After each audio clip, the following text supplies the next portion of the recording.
మీ మోకాల నొప్పులకు ఎటువంటి సర్జరీ లేకుండా ఎపియాన్ పెయిన్ క్లినిక్ అందిస్తున్న అత్యాధునిక చికిత్స. నమస్కారం, నా పేరు డాక్టర్ షగుఫ్తా. నేను న్యాచురోపతి డాక్టర్ని. కంటి చూపు సమస్యలండి, చిన్న పిల్లల దగ్గర నుంచి ఎవరికైనా పెద్దవాళ్ళ వరకు. ఈ మధ్య కాలంలో ఐ స్పెషలిస్ట్ ఎంత బిజీ అయిపోయారంటే, డెఫినెట్గా ఎందుకు బిజీ అవ్వరు? ఎందుకంటే మనకి ఏమి అలవాటు అయిపోతుంది? మొబైల్ మొబైల్ మొబైల్ మొబైల్ అధికంగా మొబైల్ యూజ్ చేయడం వల్ల 100% చెప్పగలుగుతాను, బికాజ్ ఆఫ్ అధికమైన రేడియేషన్స్కి ఎక్కువగా గురవడం వల్ల కంటి సమస్యలు రావడం. సో దాంతోపాటు కంటి చుట్టూ డార్క్ సర్కిల్స్ రావడము, ఓవర్ స్ట్రెస్ అయిపోవడము, యాంగ్జైటీ రావడము, డిప్రెషన్స్ రావడము. మనం అనుకుంటాం కంటి సమస్యే కదా, స్పెట్స్ పెట్టేసుకుందాంలే, లేదంటే సర్జరీస్ చేయించేసుకుందాంలే అనుకుంటుంటారు చాలా వరకు. కంటి సమస్య ఒకసారి వచ్చింది అనుకోండి, స్పెట్స్ పెట్టి పెట్టి పెట్టి ఒక కైండ్ ఆఫ్ స్ట్రెస్లోకి వెళ్ళిపోతారు జనాలు. అసలు మనం ఆ తెర కంటి ముందర అద్దాలు అన్న తెర లేకుండా ఒక ప్రపంచాన్ని అందంగా వితౌట్ ఎనీ ఎదురుగా ఏమి లేకుండా కంపల్సరీ మనం ప్లెయిన్ మన ఐస్తో స్వచ్ఛంగా నేచర్ని చూసామనుకోండి, ఆ ఆనందమే డిఫరెంట్గా ఉంటుంది. సో కాబట్టి కంటి సమస్య ఎవరికైతే ఉందో వాళ్ళు మాత్రం 100% మొబైల్ తగ్గించండి. అండ్ ఈ జనరేషన్లో పిల్లలకి చిన్న చిన్న పిల్లలకు కూడా వస్తున్నాయండి స్పెట్స్. 1-2 years బేబీ కూడా స్పెట్స్ ఉన్నాయి. మీరు అసలు ఆ కైండ్ ఆఫ్ సిచ్యువేషన్కి వచ్చేసాం మనం. ఎందుకంటే అన్నం తింటున్నప్పుడు కూడా మొబైల్ పెట్టడం, ఎదురుగా మొబైల్ ఉంటుంది, మనము పైకి ఎలా అయితే టీవీ ఉంటుంది, ఏదో ఒకటి ఉంటూనే ఉంటుంది. ఇలా మొబైల్ పెట్టి ఏమనుకుంటామంటే, మనం కొద్దిగా తినేస్తారు కదా, 2 ముద్దలు తింటారు కదా, ఏదైనా ఎటన్నా వెళ్ళినప్పుడు అందరూ మంచిగా ఉన్నప్పుడు పిల్లలు గోల చేయకుండా ఉంటారు కదా, మొబైల్ ఇచ్చేద్దాంలే. ఇది చాలా ఈజీ అయిపోయింది. అసలు సమస్యలు అక్కడే స్టార్ట్ అవుతున్నాయన్న విషయం, పిల్లలకి జ్ఞాపక శక్తి ఉండట్లేదు, వాళ్ళకి ఆటిజం కేసెస్ ఎక్కువైపోయాయి, వాళ్ళు మైండ్ఫుల్గా ఉండట్లేదు.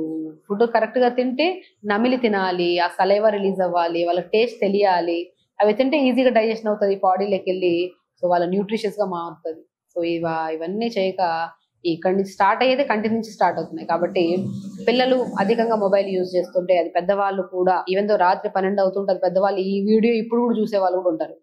మొబైల్ యూజ్ చేయడం ఆపండి, దీనివల్ల ఏమీ రాదు మనకి. మొబైల్ పక్కన పెట్టేసి ప్రశాంతంగా పడుకొని మీకు ఏదైనా ఖాళీ టైంలో ఉన్నప్పుడు చూసుకోండి, కానీ అన్నెసెసరీ నైట్ అనేది వేస్ట్ చేసుకోకండి. మొబైల్ పక్కన పెట్టేసేయండి ఫస్ట్ ఆఫ్ ఆల్.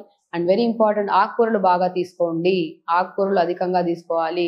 అన్నిటికంటే కంటి సమస్య రాకుండా బ్రహ్మాండంగా యూజ్ అయ్యే ఆకుకూరల పొనగంటి కూర అంటారు, పోయిన కంటి కూర అని కూడా అంటారు తెలుగులో దీన్ని. పాతకాలంలో అలాగే అనేవాళ్ళంట. సో పొనగంటి కూర పేరులో ఉంటాయి కొన్ని దానిలలో. పొనగంటి కూరను మంచిగా తెప్పించుకొని దాన్ని ఉడకబెట్టి రసంలాగా చేసుకోవడము, లేదంటే పప్పుల్లో వాడడము. దాని పొనగంటి కూర ఇంత తీసుకొని దాంట్లో కొన్ని పంకిన్ సీడ్స్, కొద్ది నువ్వులు, కొద్దిగా అల్లము, జీలకర్ర వేసేసి, కొద్దిగా చిన్న టమాటా ముక్క వేసేసి మిక్సీ పట్టేసి పచ్చడి చేస్తే అద్భుతంగా ఉంటుంది. ఈ మార్నింగ్ బ్రేక్ఫాస్ట్లో పిల్లలకి పల్లీ చట్నీ, కొబ్బరి చట్నీలు ఎక్కువ పెడతా ఉంటారు.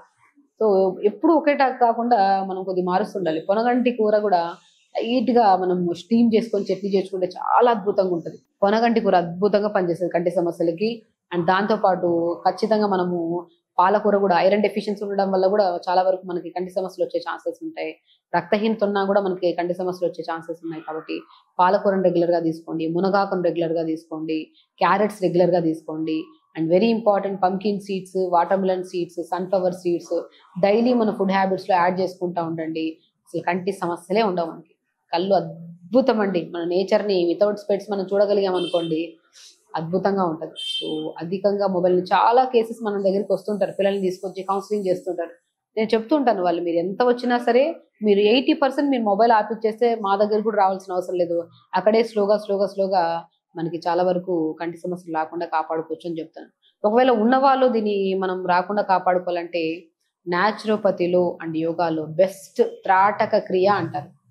త్రాటక క్రియ అంటే, మనం జస్ట్ ఇప్పుడు కూర్చున్నాను కదా నేను అలాగా, దాని ఆపోజిట్లో ఒక చిన్న స్టేబుల్ లాంటిది పెట్టి ఒక క్యాండిల్ని వెలిగించి జస్ట్ చూడడం తదేకంగా. ఇప్పుడు నేను ఎలా చూస్తున్నాను, తదేకంగా చూడడం, ఒక 30 seconds అలా చూడడం, తర్వాత ఐస్ బ్లింక్ చేసి మళ్ళీ ఓపెన్ చేసి 30 seconds అలా చూడడం.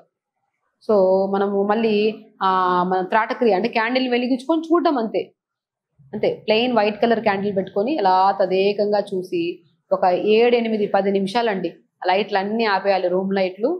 మనం మంచిగా కిందన కూర్చోవాలి, మన లెంత్ అంతా లెవెల్లో మనం స్టూల్ పెట్టుకొని ఒక క్యాండిల్ పెట్టుకొని చూడడం. మనం చాలా కేసెస్లో పిల్లలకి ఎగ్జామ్ గోయింగ్ బ్యాచ్ వాళ్ళకి కాన్సన్ట్రేషన్ లెవెల్ కోసం కూడా మనం త్రాటక్రియ చేయిస్తాము. అండ్ కంటి సమస్యలు ఉన్న పిల్లవాళ్ళు 100% 40 days రెగ్యులర్గా 40 రోజులు త్రాటక క్రియ క్రమం తప్పకుండా ఫోకస్ చేయిస్తే మాత్రం 100% రిజల్ట్ ఉంటుంది. అద్భుతమైన ప్రక్రియ త్రాటక క్రియ అనేది. సో దాంతోపాటు మనం మంచిగా కీరాని జ్యూస్ చేసేసి ఆ పిప్పంతా పిండేసి ఆ జ్యూస్లో కాటన్స్ డిప్ చేసి ఫ్రిడ్జ్లో పెట్టుకొని దాన్ని తీసి కళ్ళపైన అలా పెట్టుకోండి పడుకోవడానికి ఒక 5 నిమిషాల ముందు. అలా పెట్టి 10 నిమిషాల తర్వాత కాటన్ తీసేసి పడుకోండి. వేడంతా లాగేసి కూడా మనకి కంటి సమస్యలు పోయి నిద్ర కూడా బాగా పడుతుంది. కంటి సమస్యలు వస్తే 100% బెనిఫిషియల్గా మనం ఎలాంటి స్పెట్స్ లేకుండా కూడా తగ్గించుకోవచ్చు. దానికి మనం చేసే చిన్న చిన్న ప్రక్రియల్లో కొద్దిగా ఫస్ట్ స్టార్టింగ్లో అవసరమా అనిపిస్తుంది, కానీ చేయాలి. ఏమి మనం న్యాచురల్గా చేయించుకోవాలంటే ఇట్ విల్ టేక్ టైం. ఏదైనా న్యాచురల్ ప్రొసీజర్ వన్ డేలో రిజల్ట్ రాదు. సో మనకి టైం పడుతుంది. బట్ సహనంగా చేసుకుంటుంటే న్యాచురల్ ప్రొసీజర్లో వచ్చే రిజల్ట్ లైఫ్ టైం ఉంటుంది. మనకి ఎలాంటి స్ట్రెస్ లేదు, మంచి నిద్ర వస్తుంది, స్పెట్స్ లేకుండా హ్యాపీగా ఉండొచ్చు. సో ఖచ్చితంగా చేయండి, హెల్తీగా ఉండండి, హ్యాపీగా ఉండండి. నమస్కారం.